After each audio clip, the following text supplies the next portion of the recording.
Well, hello everyone, Dan Hurd Prospecting here. Welcome back to my channel. And if you're new, welcome. I'll hope to earn your subscription today. I'm back here at Jason's gold mine. Yes, Jason from Mount Baker Mining and Metal has invited me back. He tells me today he's got the biggest blast he has ever done ready to go. So he invited me in to experience it with everyone. So, wish us luck, and I hope you enjoy.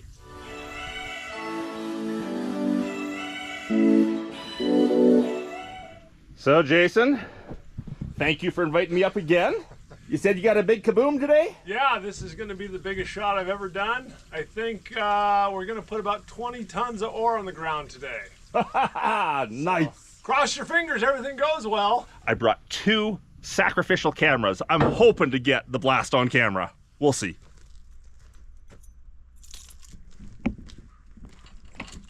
Hey Jason, what's in the big steel box? This is where I keep all my explosives. Kaboom. This is the powder magazine. And we got Harry and the guys are up on the hill finishing out a round. So I'm gonna get some explosives here and we're gonna take it up and shoot it. Got your warm clothes on? Yeah, it's cold in there. You're gonna find out, or you probably remember. It was like 40 degrees a couple of days ago when I was working, and we're gonna go underground where it's maybe 5? Yeah, 4. Yeah. 4 or 5. And it seems to be lunchtime at the mine here. If you've watched my channel at all, you probably remember Harry here from Mine Operators. How you doing? He's running the mine this year with Jason. And a new face at the mine, we've got Pete. Howdy. Hey. Well, I think I gotta leave my hat out here to watch guard over the mine portal because I need the safety gear today.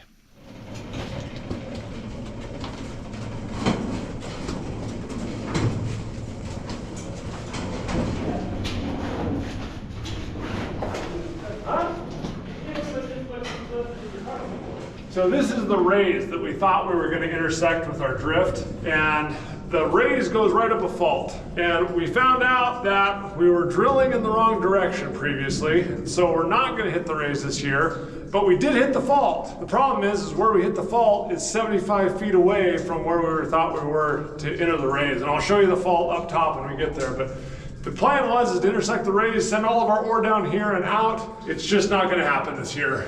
Next year. Next year. Right now, I'll stay out.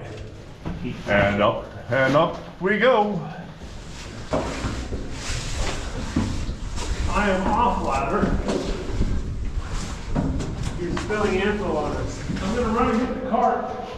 Right here. Off ladder. Moving explosives.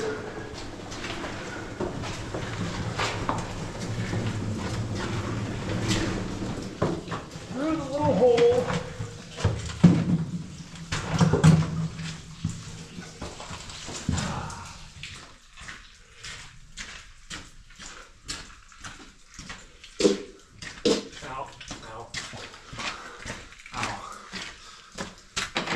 And Jason, where are we at? We just hit the vein. So all the white rock that's laying in here horizontally is the quartz vein. The black rock on the top and the bottom is the host rock or the waste rock. And the vein is like a planar feature. It's not a line in the rock. It's a plane, like a sheet of paper in a book. And so it goes all the way around the stope that we're in. And so as we mine into the vein, we take the ore out, we bag it up, and we get it out of the mine. The spot that we're about to mine has some of the richest assays in the whole stope. This vein right here, from here on the hanging wall to about here on the footwall, about 3.5 feet wide, assays between 1 and 2 ounces a ton of gold. There's very little silver in here. It's mostly gold. It's about 92 to 95% fine gold. 92, 95% gold by weight. A couple of things. There's a little line right along here. I don't know if you can pick it up from the camera. I see it with my eyes. That is the high grade band. And depending on where you are in the mine, there's a spot right behind me that has some really, really high grade stuff. It's about 6 inches wide. I'll show you a little bit later. But you can see the little gold pieces on it, little gold flecks. trying to orient myself to where I was 2 years ago when I moved here. Yep. Was I working on that wall right there? You were, 2 years ago, this wrapped around right about here. Yeah. The vein came across here, and we had all that muck that was blasted up in the corner. You were working right here. Okay. We were chipping away right in here on the vein, looking for gold and finding little gold specimens. Perfect. And then you drove out that way to intercept the rays, which you've later found is that way. Is that way. Oh, it's that way. Yeah. Okay. Yeah. Even the opposite direction from where you're about to blast. Yes. Okay. Yes. So we're no longer going to the rays. We decided that after finding out we were going the wrong direction, from the back of that little drift right there, the rays is about 75 feet to the left. We'd have to mine down that fault about 75 feet to the left. We're not going to do that this season. You're going to be in waste most of the time. We don't have the capital to pay for that development. And so we've reoriented our whole idea this year is just to start mining ore. And that's why we're drilling out the section here, is we just need to make bags of ore and get it off the mountain. Even though we have to go down about 1,000 feet of rail and 2 different drops, and we've actually improved that a lot. You'll get to see that tomorrow when we start moving bags. So it's not as labor intensive as it was, but it's still a lot farther to move muck than I want to move it. It'd be really nice just to drop it down a hole. Drop it down a hole and 300 feet out to the blacksmith shop. Yeah. But I'm not made of money, so it's so you gotta make some money. I gotta make some money first. Yeah, we gotta prove the mine is profitable, and we can make some more, and then we can develop new areas. Hear some people coming. The miners are here. So you've been drilling for a couple days already. Getting ready for the big blast today. We have, yeah. We drilled yesterday, and we've been drilling today. This is the farthest edge of where we're going to shoot. The vein start is pinched here so much that it's not worth us drilling and blasting. So the edge is here. We painted the pink holes so you can see them where we drilled our holes. Then these holes go down about 4 feet right in the vein. And today, at the end of the day, after we drill a couple more holes, we'll load them all with explosives and blast them. And the way we've set up our shot here is all the ore is going to blast this way, towards me and towards the end of our drift. Hopefully that'll make the mucking really easy. Because if you blast it that way, it's going to go all over the open stope. But this time we're going to blast it just down in this little drift we have here, so keep everything contained. And we definitely won't want to blow it towards the stope to your nice new wall. How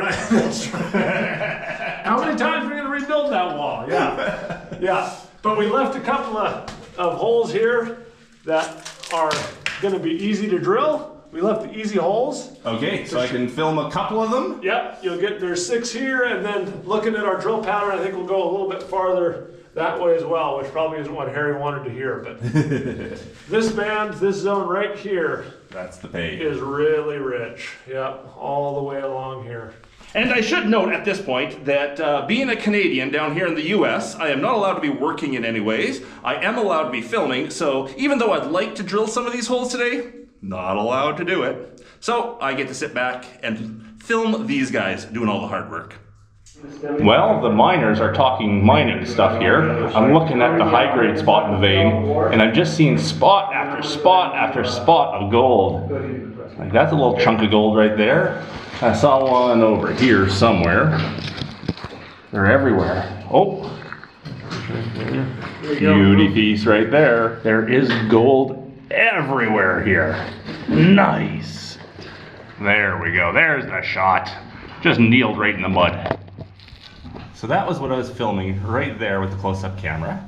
We definitely have, but I was filming specks all along. Tell me a bit about this high grade there, Jason. So the interesting part about this high grade is, like I've been talking about, this band about from here to here, about 4 to 6 inches, is really, really high grade. That's where almost all the visible gold is. But all this silver mineral you see here is tellurides. And so the gold will actually alloy with that silver mineral. And so even though it's not yellow, those tellurides can have up to 45% gold by weight. You can see little bits of gold here, but there may be grams of gold right in that little pocket right there. In the gray. In the gray. So when you take, I've taken this stuff back to my place and I've roasted it in the oven at about 1400 degrees Fahrenheit, and all of that would turn spongy yellow gold. Tellurides, that's actually what is in my blue chip mine. The gold is associated with tellurides. Our deposits between here and the blue chip, which are actually kind of on the same mountain, They're very close. are very similar deposits. Yep. Yours just happens to be a whole lot richer than mine. I don't know. I have high hopes for your blue chip vein. One day you're gonna hit a pocket like this, because I've been around all the mine in here and all the stope, and I've never seen anything like this. This is unusual for us. Very cool. And what we've been doing is, because it's so rich, we want to try and get as much specimen gold as we can and as much rocks for slabbing. And so I'll show you around the corner here. What we've been doing is we've come in with the drill and we've drilled holes just like we used for blasting, but instead we've loaded them with Dexpan. Okay. And it's that expanding grout, clay grout, and it's been breaking off pieces of the high grade. And there's actually some new cracks developed right over here. All these in here, these are new. I'm gonna try and scale some of these off while you're here and see if we can get any of this high grade off in our hands so you can take a look at it. Very cool.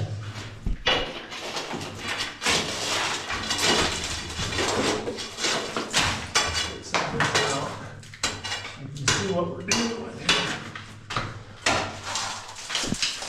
here. Ooh. Hold on, we got gold flying all over the place. Boy, it's rough. Gold right in it. There's a real nice little wire right there. Oh, I'll get a close up on it.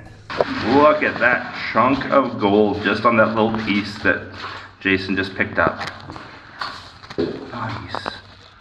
He said there was more over here. Oh yeah. This Dexpan, Super high grade. Not just high grade, it's super high grade. very technical mining term. All that right there. Little flecks of gold. It's not as super high as I thought it was. That one piece I just handed you was actually tighter. It's got a good chunk of gold on it, definitely. Yeah. There's a nice piece of gold. Right there, into my thumb. I thought we were supposed to be blasting today. Not just picking the gold off the wall. I got distracted. There's the scaling bar. Harry's turning on the compressor. Okay. When the compressor gets on, then we'll start drilling. Definitely looked loose, that piece. Yeah. The whole rim here is. Get all this out of the way.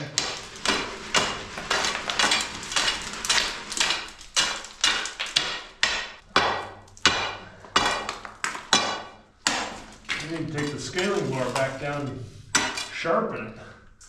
You had it there. You had the pry there. Yeah, it's right there. Yeah, it's coming.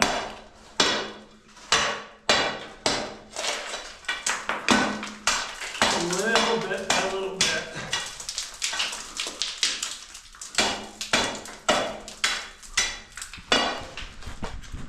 Do that so I can get it back over there. There's a lot of gold in here for sure. This is great looking stuff. Woohoo! I hear the air coming out of the line, so they got the compressor going. Means we can start drilling a couple of holes over there. For my sake, they left 6 holes not drilled, just so when I get here I can actually film some holes being drilled. Aren't they nice? I've actually never been all that comfortable underground. Something about being underground just, I'm not claustrophobic, but it kind of scares me a little bit. Scaring is the wrong term, but just not all that comfortable underground. Now, luckily, these guys have done a great job of keeping this mine site very safe. They have done all the safety gear. They've got it supported nice. I do trust these guys 100%. So the trust goes a long ways for sure. But being underground is definitely not my thing. And if you've watched my channel a lot in the past, you will have heard me say that before too. Lighting underground like this is always interesting too. Where's the light go? How much does it shine? Very challenging lighting me for filming underground. The oil is where our main valve is, our supply valve. So the nipper's job is to turn that on and off. when we're ready to drill and stop drill. If there's an emergency at the drill with the driller, the nipper's job is to run over and get that valve shut. Okay. So you're aware of the valve. That's the nipper's job. The main hazard with the drill is going to be the crow's foot on the leg. Where we're going to be drilling, it's going to be against the sill or the wall, so it shouldn't be a factor. But if for any reason the leg slips, it will extend out all the way, and that crow's foot can definitely injure you if you're behind it. So if you're going to walk behind the drill at any time, just get our attention, pat the driller on the shoulder, and we'll stop the drill and you can walk over. So when we're drilling, it's going to be loud. So you're going to need double hearing pro, the foamies, and then the ear muffs, and that'll mitigate the sound of the drill. We have a muffler on it, but it's still pretty loud. It's gonna be loud. Yeah.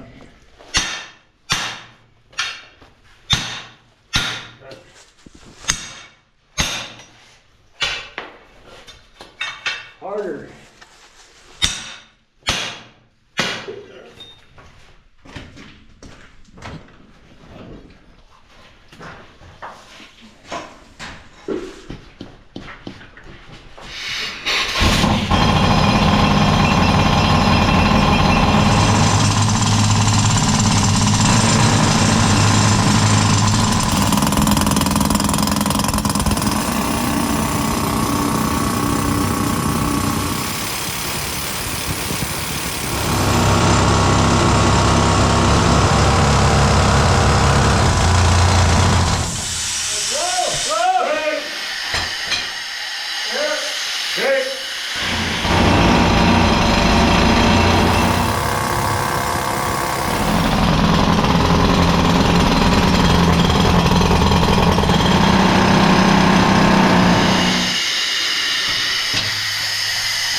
Now I should note that that is not dust in the air, that is water vapor.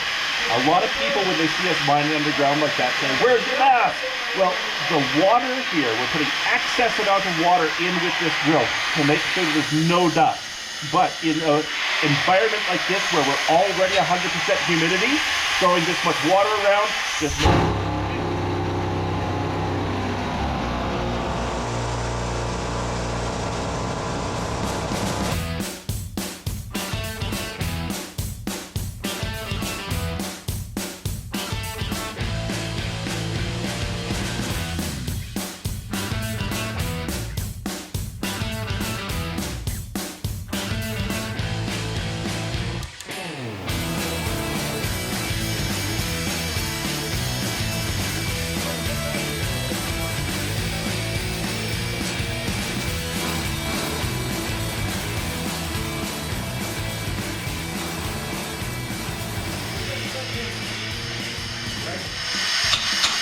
no gold mining video is complete without a breakdown along the way somewhere.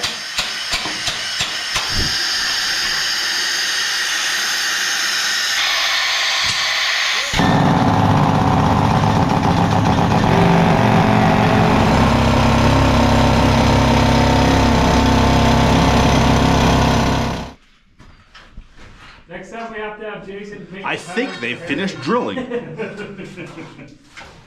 So guys, how did that go? Was that good? We had a lot of problem with bits. Oh. It was, why drill 6 holes when you can drill 9 holes, I think. Okay. No, it went fine. Yeah, you might saw us having trouble with the bits, changing the bits out. But I think we're in good ore. I don't know if you saw there's some black sulfide. I saw some of those. Holes. That's a really good sign. But yeah, that's mining, I guess, right? Cool. I'd love to take a handful of that and pan it out to see what's in it. Absolutely. Let's do that. Yeah, let's take some of this stuff. As they're drilling through some of these hot spots, like that's the hot spot. They got holes going right through it. The drill will actually be hammering down some of the gold inside and kicking it out as gold kind of flakes because of the way it hammers it down. And they're just going to be sitting right there in that quartz. And this is like some of the easiest stuff to pan out because quartz pans so simply. Yes, there'll be lots of sulfides in there as well. That's all the way. That could be really, really rich stuff. What a day. 2 and the 4. Yep. Yeah, there you go. Right in that pink there. Don't want to leave a hump of ore there.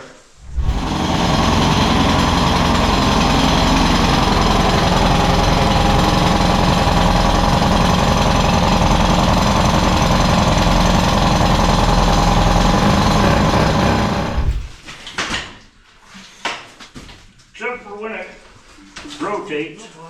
It is slimy today. There we go. So the drilling is all done. Now we have to go and blow out each of the hoses so there's not muck in the back. We're gonna load it with explosive. They use, what's ANFO? Can you hook it up right there, Pete? Yeah, ANFO. ANFO is the name of it. It's Ammonium nitrate fuel oil. ammonium nitrate fuel oil. It is a newer type of explosive rather than dynamite. It's little pellets that get blown into the holes. I can grab your back if you want. But it makes a kaboom just the same as dynamite. I am kind of breezing over a lot of the details here. On Jason's channel, Mount Baker Mining and Metals, he goes through everything in complete, absolute detail. So if you're wondering about anything that I've said along the way, or you have questions, go make sure you watch Jason's channel, because he'll probably answer all those questions that I'm just kind of breezing over in this video. And Harry just reiterated how we are not breathing dust down here. It is something that we get in every video when people see what's in the air, saying, oh, you're not supposed to breathe that dust. There's the dust there. It's the mud that comes out. What's in the air is just water vapor. Okay, Dan, this part's pretty spicy. This gets messy? Yeah. Hey, on! Air coming on! Everybody got your hearing pro in? One sec. Jason! Okay, good. Am I good, Jason? Yep, good.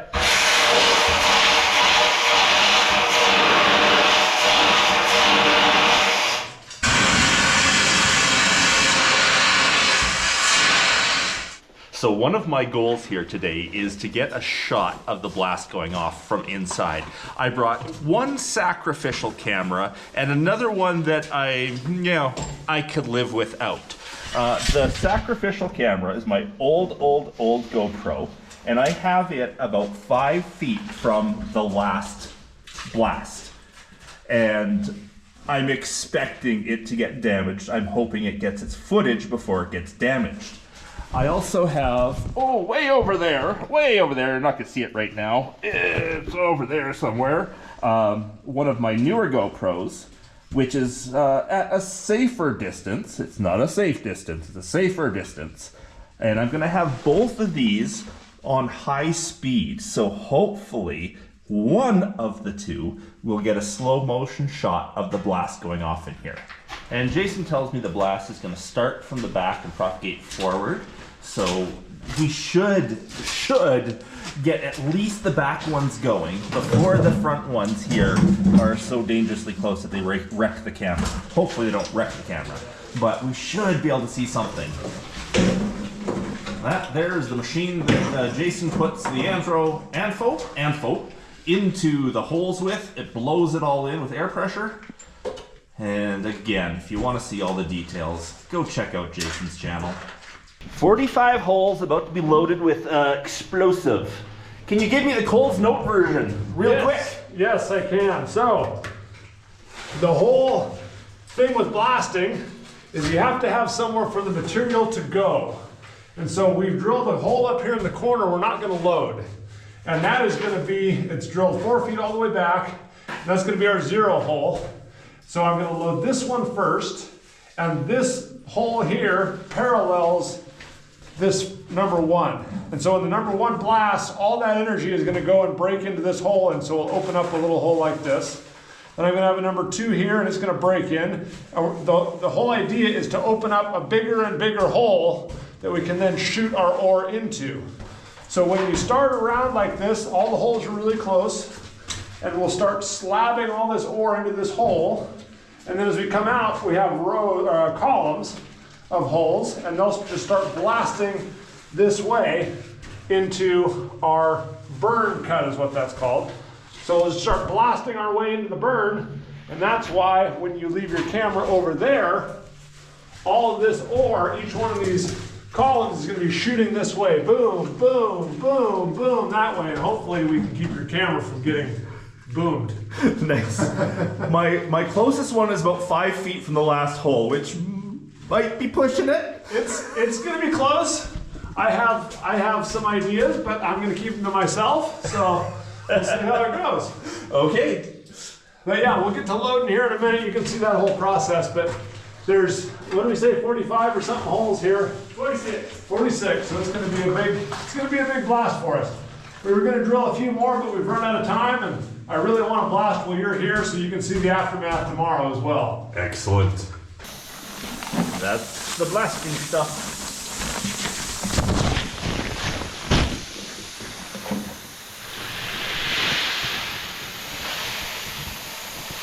Dynamite in pellet form. And here we go. The first hole is almost ready to be loaded. Almost. There we go. There was a burr. Great.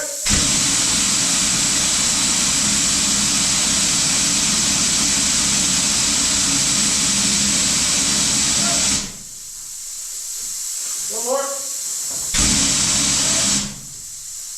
And we have our first hole loaded with explosives. I was gonna say it's now dangerous, but really this stuff is not dangerous, but yes, the first kaboom. Good. Whoa.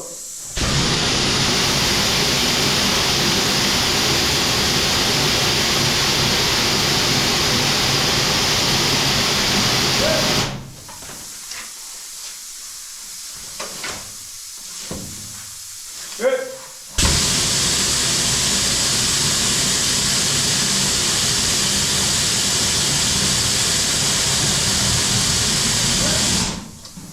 So these are our blasting caps. They go on the bottom of the hole.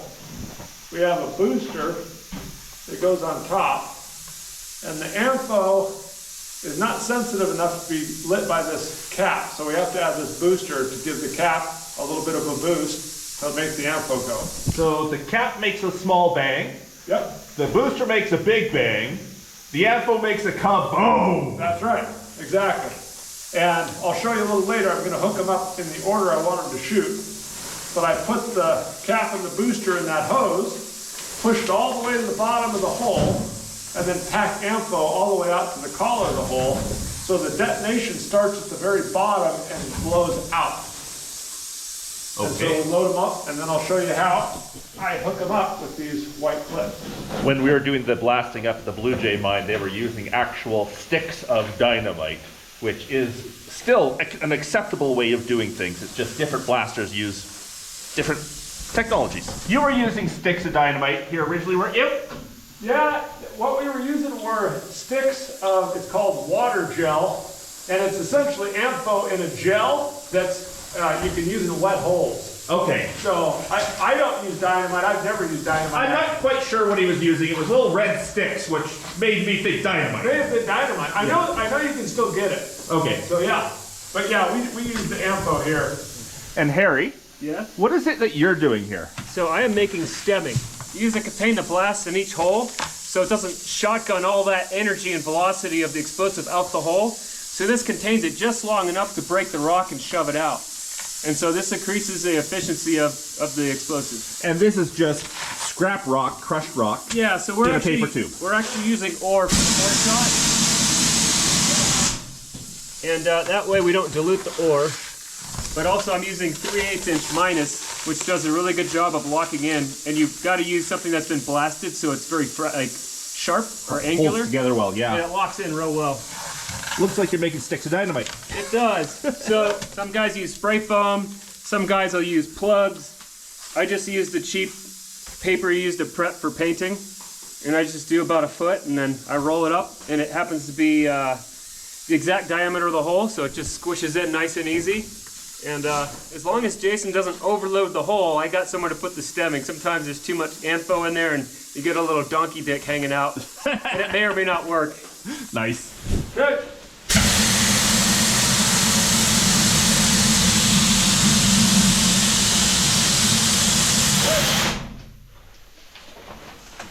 So Jason's hooking up all the blasts in a very specific order with a very specific time delay between each one, so it can blast just like he described earlier. Yeah. So on the white caps, on the clips, here that I'm hooking up, there's a 250 millisecond delay. There's a 200 millisecond delay. I think that's what that says. 200 milliseconds, a fifth of a second. And so the caps at the bottom of the hole have a 5400 millisecond delay.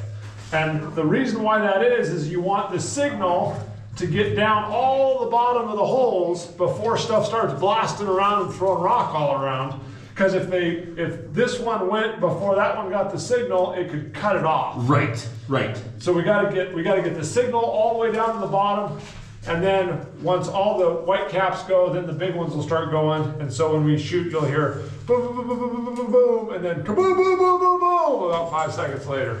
Right. That's my interpretation of a blast. Okay, well done. Okay, everything's recording. We got 3 cameras in the blast. We got 3 lights on the blast, 4 lights on the blast. Let's hope we get it. Harry and I, are hitting our heads on the roof. No, are moving out to the surface. Jason will follow shortly behind us. I see daylight. That or there's a train coming down the tunnel. No train. We've made it to the surface. We're in our safe spot. They're just getting things ready to do the final electrical signal down to the bottom to set off the blast. You want to shoot it? Sure! That's not work, is it?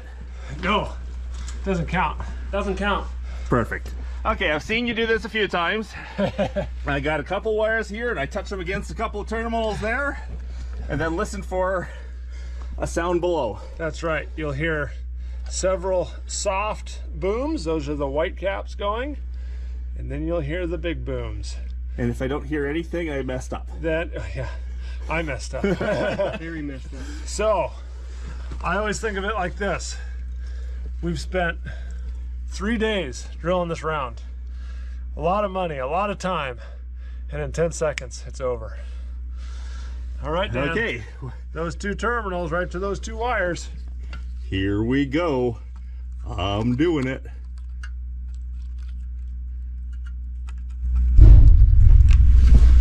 Here we go.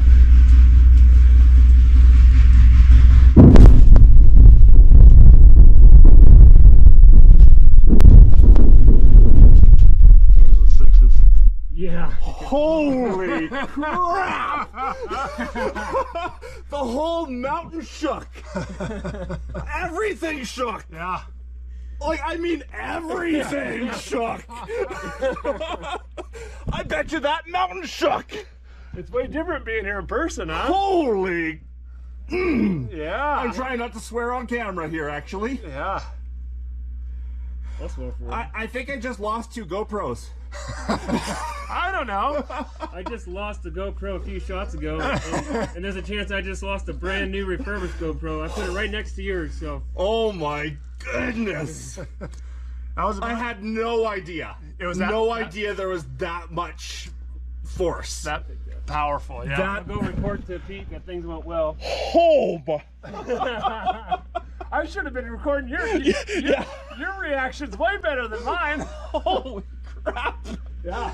The shockwave coming out of the hole, but then these 2 things Everything's vibrating. Everything you can. going with every boom. Yeah. Are you not worried about rocks coming down the hill? Hasn't Just happened listen. yet. If you hear one coming down the hill, just focus on the noise, and then you know which way to run. Yeah. Oh, wow. Yeah. About 125 pounds of ammo went there, and that is the biggest blast in this mine in 101 years. Nice. Gotta feel proud of that. Yeah. Cross your fingers. It looks real good tomorrow. That's the big booms can be deceiving because I mean I have a whole new respect for a whole lot of things right now. Here, take the camera. I'm gonna call Pete. I don't know. You're recording. Considering how much energy I just felt being released. Yeah. I don't know I don't think I got a shot down there. I can't imagine how those cameras would have survived that. This is the most flabbergasted I've ever seen you. You are absolutely just. I cannot believe I was just like 5 minutes ago sitting beside that. Yeah. Turned you into jelly. The mountain just moved. Oh, wow. Yeah. And the beautiful outdoors. We don't get to go back inside until tomorrow. The whole mine will be full of smoke right now, smoke and dust and nasty fumes and everything. So we don't get to go back inside till tomorrow. But Harry promises to make me a really good dinner tonight. And that there is why you can't go back in until the morning. The mine is full of that smoke. Sucking in air from above and dropping out the heavy smoke from below.